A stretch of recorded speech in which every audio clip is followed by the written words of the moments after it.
Bonjour à toutes et à tous, bienvenue dans Big Five, le podcast foot européen du journal L'Équipe. Cette semaine, on vous a concocté un numéro 100% Italie. On commencera avec le Napoli en pleine turbulence.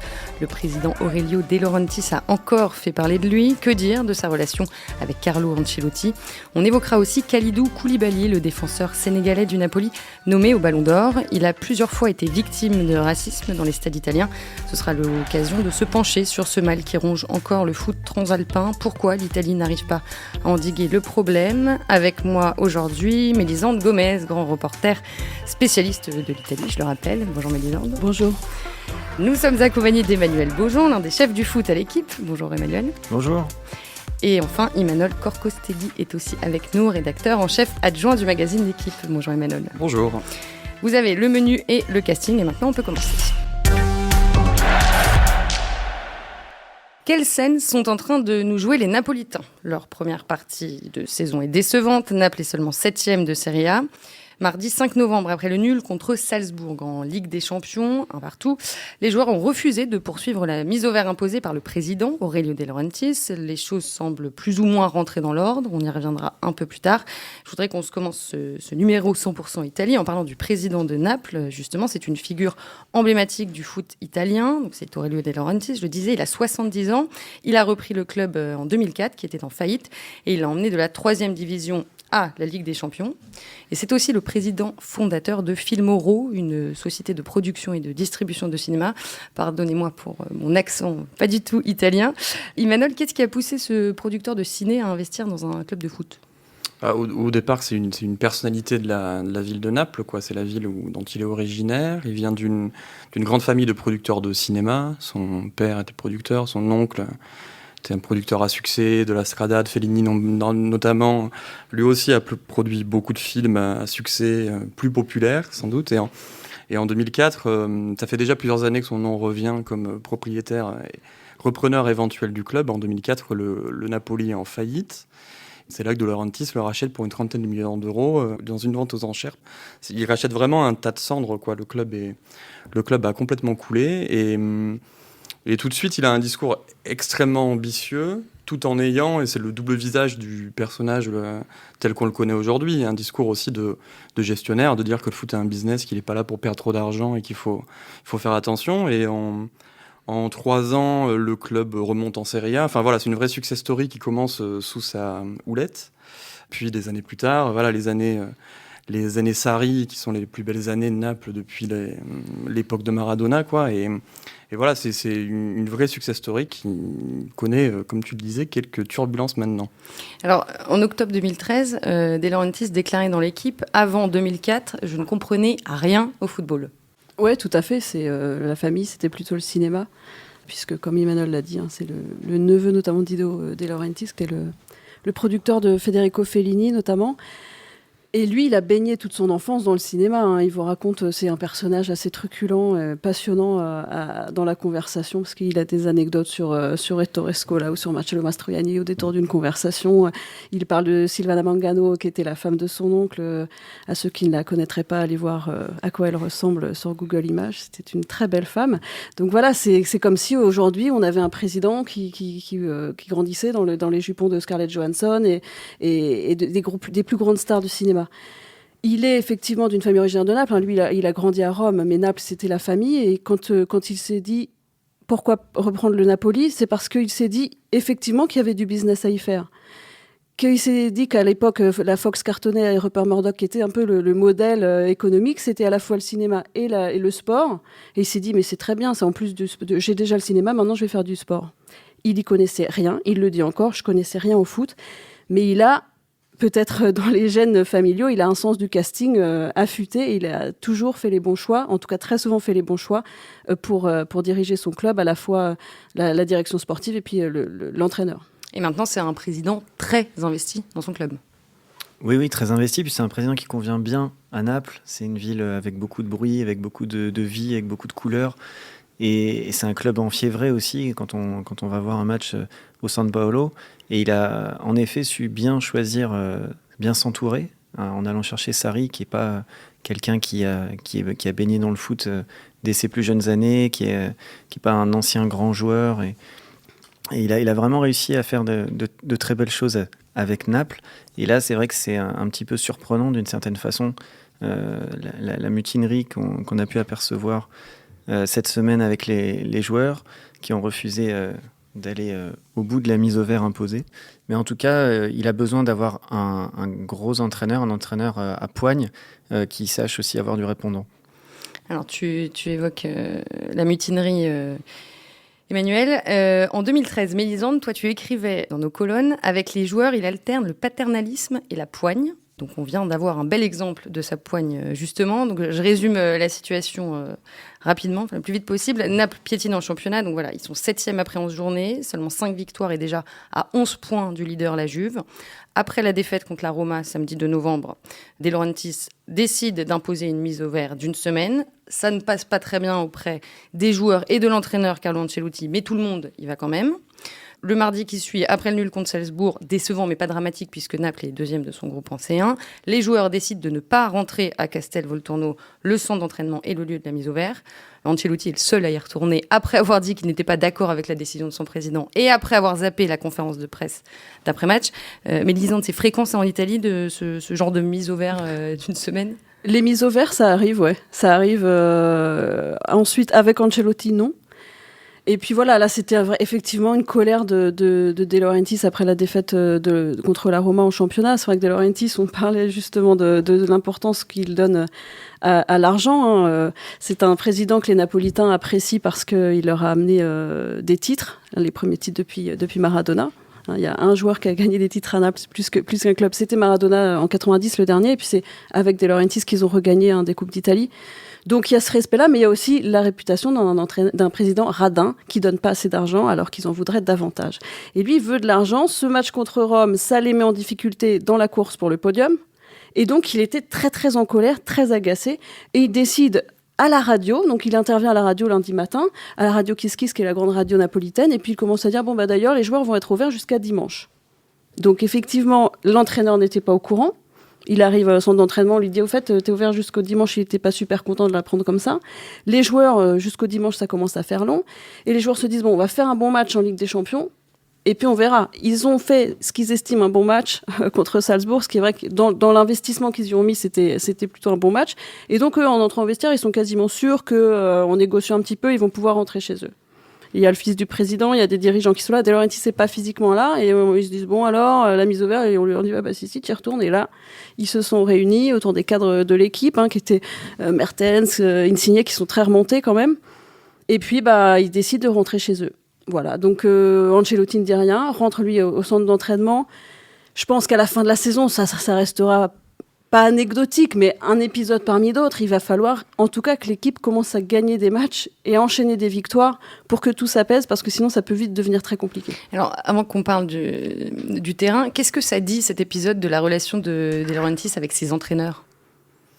Ça dit qu'il peut se passer tout et n'importe quoi, comme on le disait tout à l'heure. C'est comme avec ses joueurs, quoi, entre autoritarisme et paternalisme, quoi. Il y a eu des épisodes assez violents de déclarations dans la presse qui ont l'air un peu improvisés avec les entraîneurs, et ça finit souvent par s'arranger, parfois non. Enfin voilà, la relation avec Sarri, elle était assez forte. Aujourd'hui, il y a une rancœur quand même. De Laurentiis en parle de manière assez violente, quoi, en disant que du fait que Sarri soit parti rejoindre. Ouais, que c'est un type qui pense qu'à l'argent, il lui en veut pour plein de raisons. Enfin voilà, c'est un excessif qui fait des dérapages, qui parle sous le coup de la colère, et ses entraîneurs doivent s'y faire. Il y a eu plein d'épisodes comme ça assez tendus avec ses entraîneurs, mais c'est, comme le disait Mélisande, parfois ça ne devient que des anecdotes de saison, quoi. Et puis surtout, depuis 2004 qu'il est à Naples, il y a eu 5 entraîneurs peut-être en 15 ans. Si vous comptez Ventura, mais bon, ouais. Là, c'était pas son choix. Il a commencé avec Reia. En plus, à chaque fois, il fait venir des entraîneurs qui étaient vraiment, à part Donadoni, qui a été un échec. Mais bon, pourquoi qui est le pas seul qui n'est pas resté au moins 2 saisons. Mais oui, et puis il y en a et puis ils sont allés au bout de leur contrat. Benitez, la deuxième saison a été un peu compliquée, il est allé jusqu'au bout de son contrat. Mazzarri,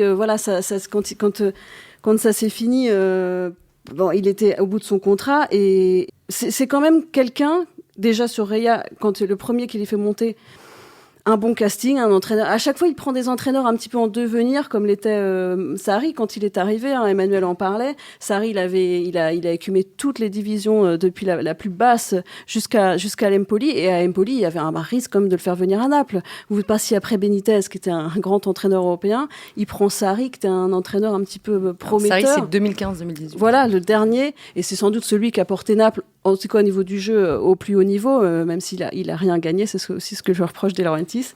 Mais il a toujours bien choisi ses entraîneurs, il les a toujours aussi laissés travailler avec une présence un peu envahissante qu'on peut peut-être comparer à celle de Jean-Michel Aulas.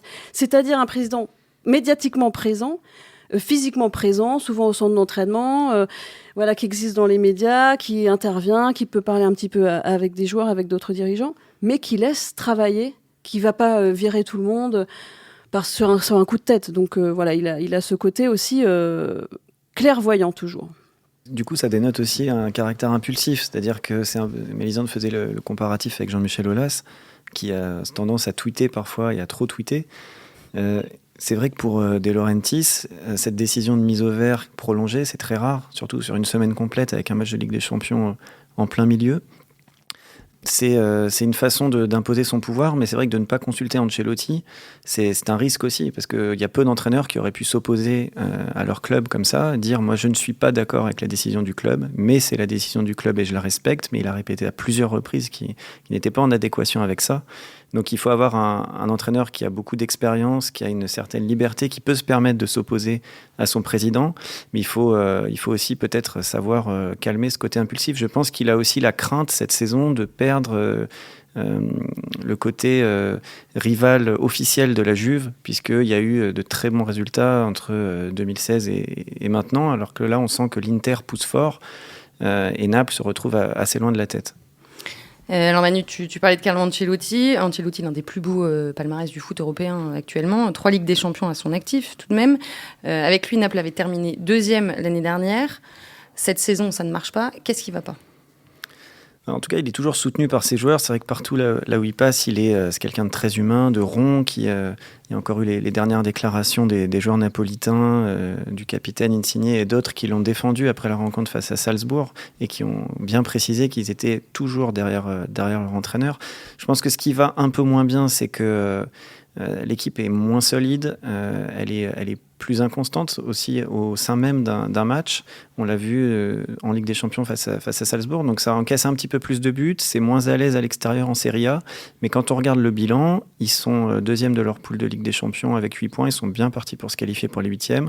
En Serie A, certes, ils sont loin de la tête, mais dans les 3 défaites de Serie A, il y en a quand même 2 à l'extérieur, à la Roma et à la Juve à la dernière minute, donc ça n'a rien d'affamant non plus. Il faut quand même rappeler que la dernière expérience d'Ancelotti s'était mal terminée. En l'été 2017, il est sacré champion d'Allemagne avec le Bayern pour sa première saison sur le banc. Et il est limogé 3 mois plus tard après une défaite 3-0, on s'en souvient, contre le PSG en Ligue des Champions. Et à l'époque, on avait dit que son vestiaire l'avait lâché. Et c'est pour ça que je veux te poser la question. Est-ce qu'aujourd'hui, il n'y a pas un problème de management ? Non. Alors là, pas du tout. Non, et alors, l'expérience d'Ancelotti au Bayern, lui-même... Il avait, je pense, à la fin hâte qu'elle se termine. Je pense que culturellement, il y avait 2 mondes qui se sont un peu croisés sans vraiment trop se rencontrer vraiment.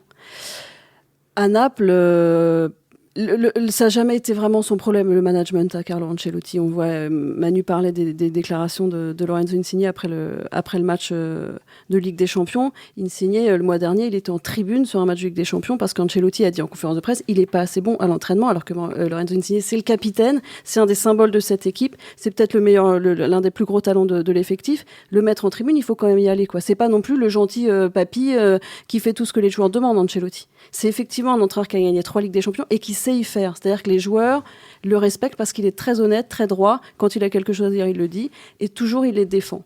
Donc le management, c'est pas un souci. C'est juste qu'il trouve... Tactiquement, il cherche encore cette saison. Effectivement, on sent une équipe qui est moins solide que l'année dernière. Au milieu, notamment. Et on sent des joueurs en méforme. Ils se remettent pas du départ d'Hamsik ? Je pense pas que ce soit tant Hamsik. Je pense que devant, déjà, il y a des joueurs qui sont loin de leur niveau. Et puis, on va en parler, je crois, de Kalidou Koulibaly. Derrière, alors pour le coup, le fait que Albiol soit plus là, c'est vrai qu'il y avait une charnière solide entre Albiol et Koulibaly. Bon, maintenant, il faut qu'il apprenne à jouer avec Manolas. Et c'est toujours difficile en défense centrale d'acquérir les réflexes. Surtout que Koulibaly est pas dans une grande forme. Il a eu la canne qui l'a fatigué. Il a donc des repères à retrouver avec Manolas. Et puis voilà. lui, personnellement, il n'est pas en confiance. Donc des erreurs individuelles, ça peut vous plomber assez vite un match, surtout des matchs comme ça contre la Juve, qui sont des matchs serrés. Et donc, il a perdu des points, la tension s'est un petit peu accumulée.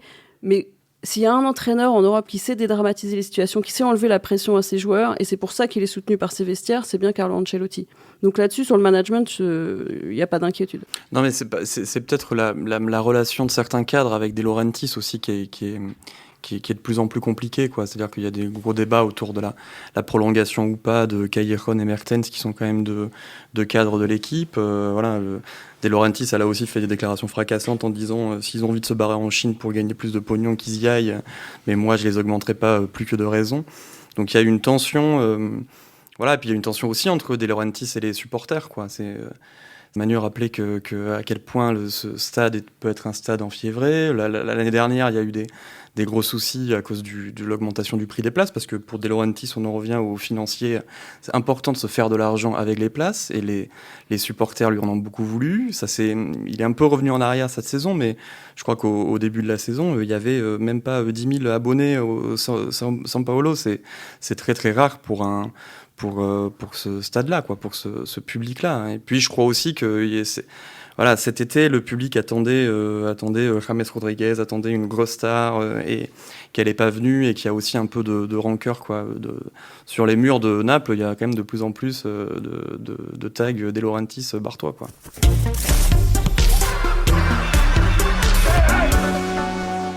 Alors le public du San Paolo est ultra chaud, effectivement, c'est l'une des plus belles ambiances d'Europe, je pense qu'on peut le dire, et l'une de ses particularités, c'est qu'il ne souffre pas des problèmes de racisme qui touchent pas mal de stades italiens.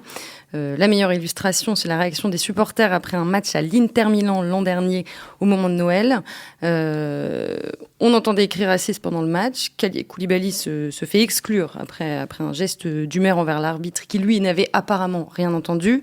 3 jours plus tard, le Napoli reçoit Bologne. Et là, tout le stade San Paolo porte un masque représentant le Sénégalais avec le message « Nous sommes tous Koulibaly ».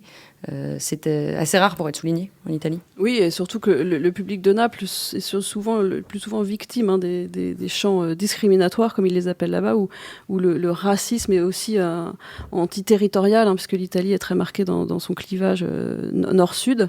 C'était le cas déjà à Rome. Là. Et les chants de supporters au nord sont souvent insultants envers le public napolitain. Donc eux, quand il y a une victime, en l'occurrence un joueur africain d'une forme de racisme, évidemment qu'ils interviennent, le public de Naples. Ouais. Kalidou Koulibaly, pardon, je voulais revenir sur lui, qui a été élu meilleur défenseur de Serie A la saison dernière, qui est le seul Napolitain nommé au Ballon d'Or, et qui a été encore victime de cris racistes le week-end dernier lors du match au Stadio Olimpico contre l'AS Rome.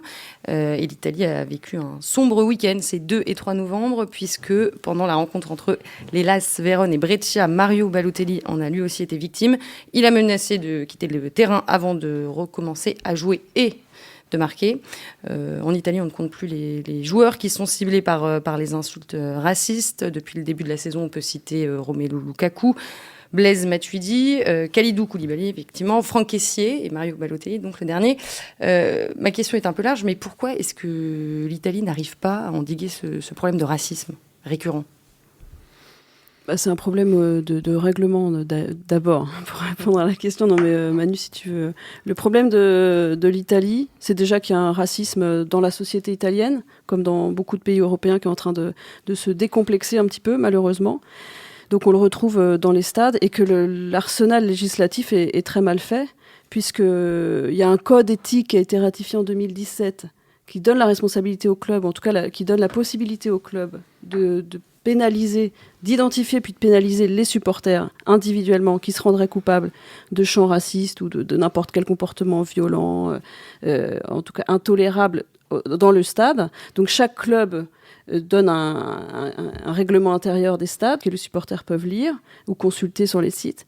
Et s'ils sont identifiés par les caméras, sachant que dans tous les stades, il y a des caméras qui permettent d'identifier les gens qui chantent ou qui font des saluts nazis ou qui portent une croix gammée, comme en France, eh bien, si le club identifie ses supporters, il peut les interdire de stade. Sauf que les clubs ne le font jamais. D'un autre côté, vous avez la justice sportive, donc l'équivalent de la commission de discipline, qui ne peut intervenir uniquement si un des délégués a signalé dans le rapport du match qu'il y avait eu des chants ou qu'il y avait eu des incidents.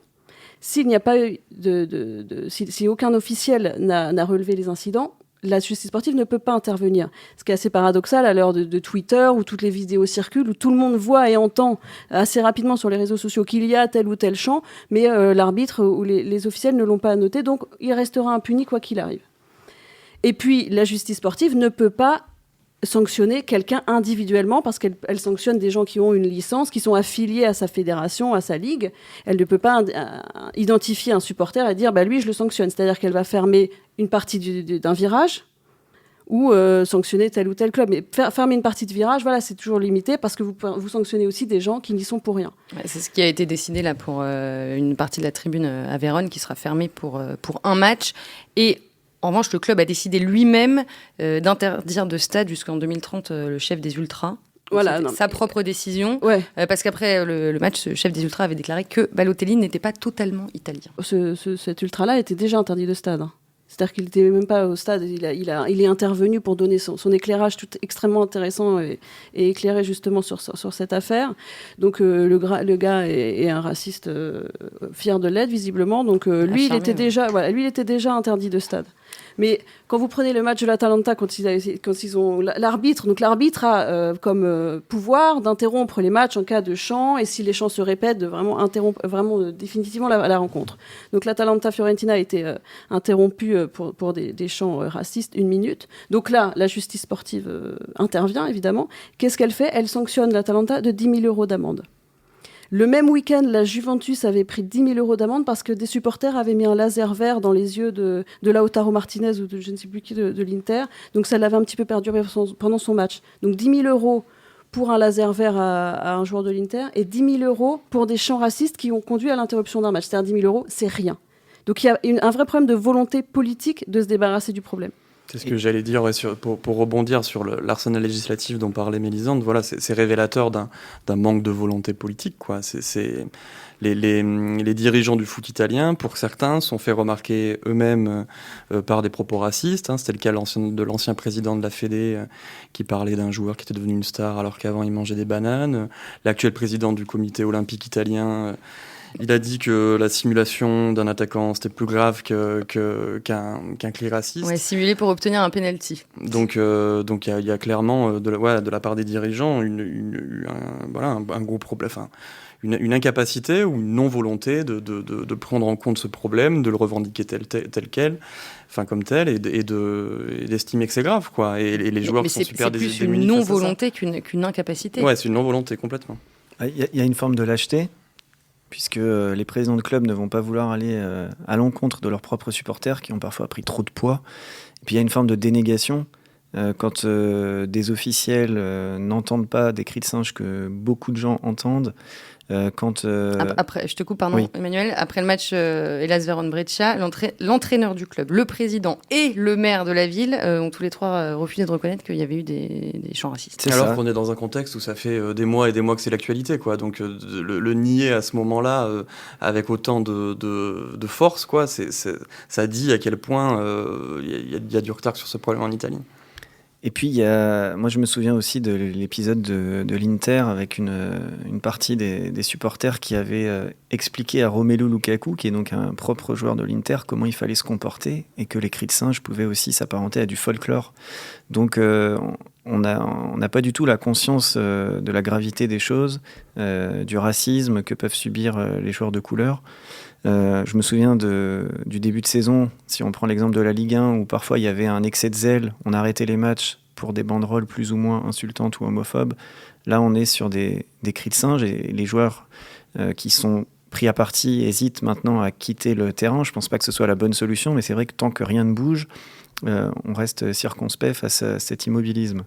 Je rebondis sur ce que tu disais sur les supporters de l'Inter. Début septembre, après les insultes racistes dont avait été victime Lukaku, ils avaient publié un communiqué dans lequel ils affirmaient que ces cris n'étaient pas du racisme réel, mais un moyen de déstabiliser l'adversaire qu'ils utilisent eux-mêmes et qu'ils comptaient encore utilisé. Et le communiqué se terminait par « S'il vous plaît, Lukaku, vivez cette attitude des supporters italiens comme une forme de respect du fait qu'ils craignent les buts que vous pourriez marquer, non pas parce qu'ils vous haïssent ou qu'ils sont racistes. » Ouais, c'est avec ce genre d'attitude que certains joueurs désormais ne veulent plus aller jouer en Serie A. Il y en a qui plaident officiellement pour dire il faut aller ailleurs, il faut aller en Angleterre, il faut aller dans des stades où vous ne risquez pas d'être hué ou moqué ou mais est-ce que ce ne serait pas de donner raison à ceux qui les insultent ? C'est comme arrêter la rencontre. C'est terrible de faire un championnat monochrome parce que ça ne plaît pas aux supporters d'avoir des joueurs de couleur. Non, une partie des supporters. C'est inimaginable. Après, c'est vrai que ce communiqué de la Cour Nord était complètement grotesque et qui prêterait même à rire si le sujet n'était pas aussi triste et aussi accablant. Parce que les gars qui t'expliquent que c'est pas du racisme de faire des cris de singe à un joueur de peau noire. C'est du respect. Ouais, non, mais là, on tombe des nues. Et il y a un vrai problème aussi dans la société, en général, de bien définir ce que c'est que le racisme et de dire, voilà, quand vous faites un cri de singe à un joueur noir, c'est inacceptable, c'est inacceptable. Et il y a eu longtemps, mais ils sont pas nombreux, mais ils étaient une dizaine à chanter. Mais un gars qui fait un cri de singe, c'est intolérable. Et c'est pas une question de nombre. C'est c'est déjà un de trop.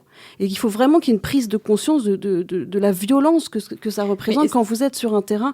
Manu parlait de Dembaba, les joueurs noirs parlaient de Kalidou Koulibaly, de Matuidi aussi qui a eu des réactions au Balotelli, qui est lui le pauvre depuis qu'il est né quasiment. Il a à subir ça sur tous les terrains le dimanche matin quand il était gamin.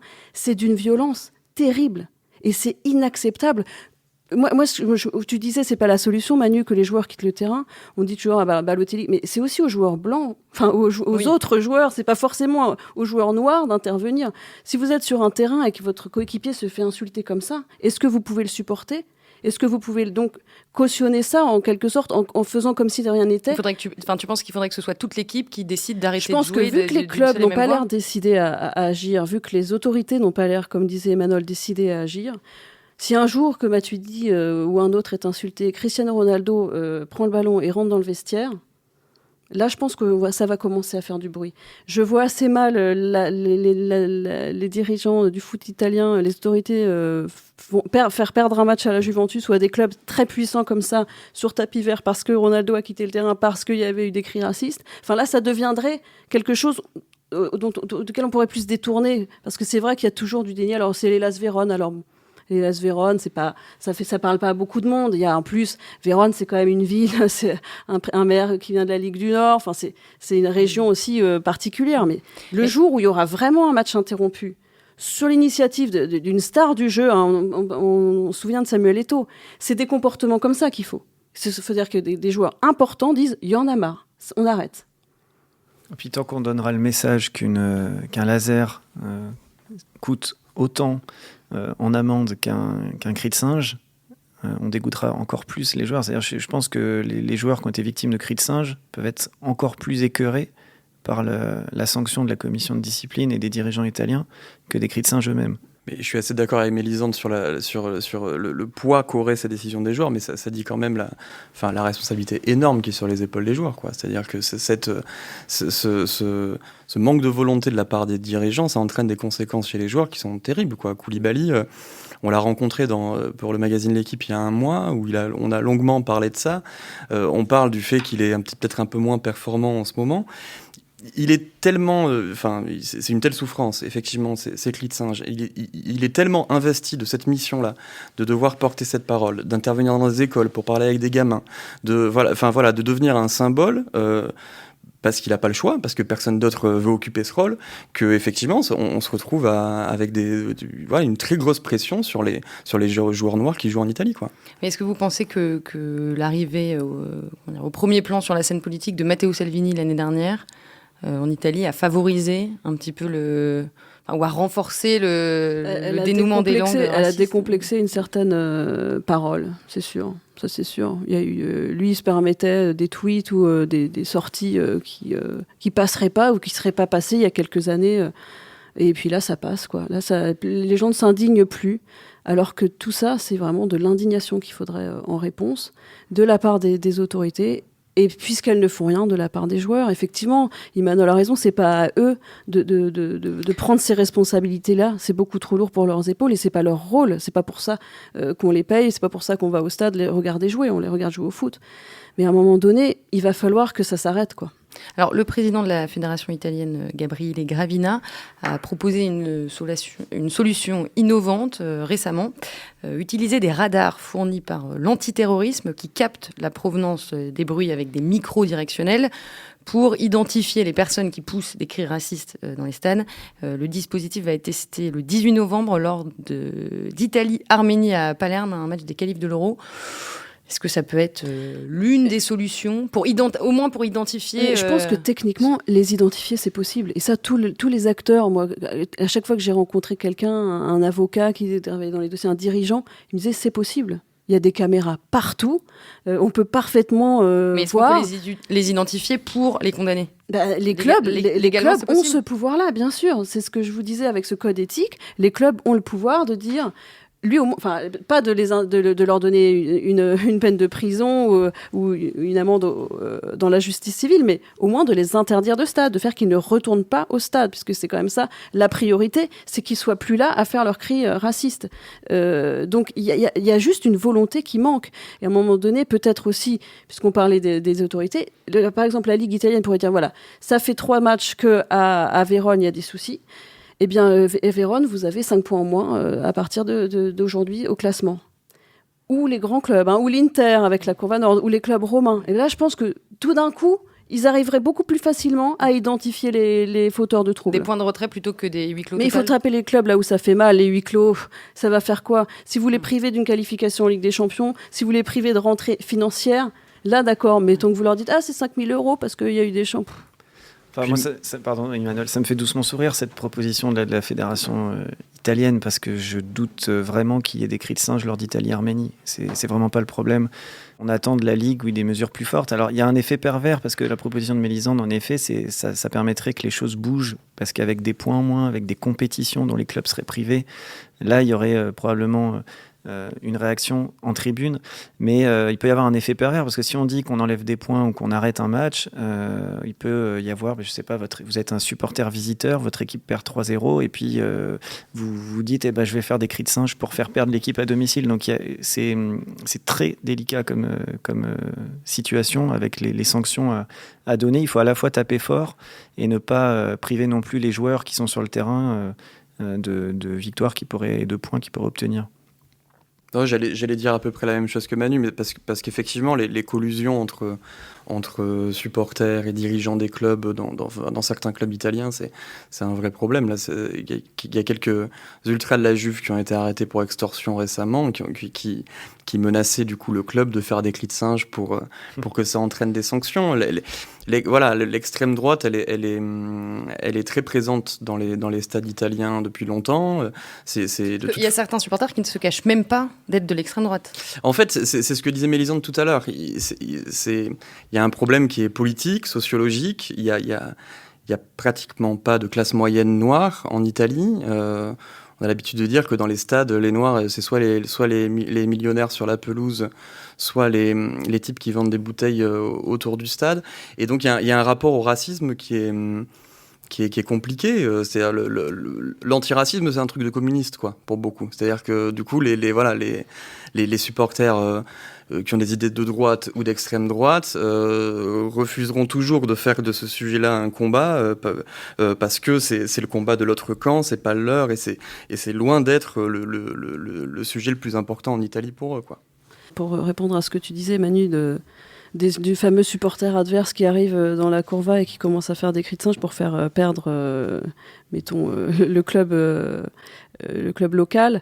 Je pense aussi que les supporters, il faut les responsabiliser à un moment et pas en faire une espèce d'amas d'imbéciles. Il y a des gens responsables dans les virages.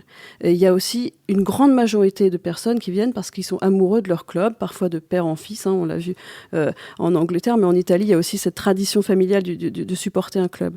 Donc si on vous dit, voilà, s'il y a des cris de singe dans votre virage, encore une fois, le club perdra sur tapis vert et sera exclu ou perdra 10 points au championnat.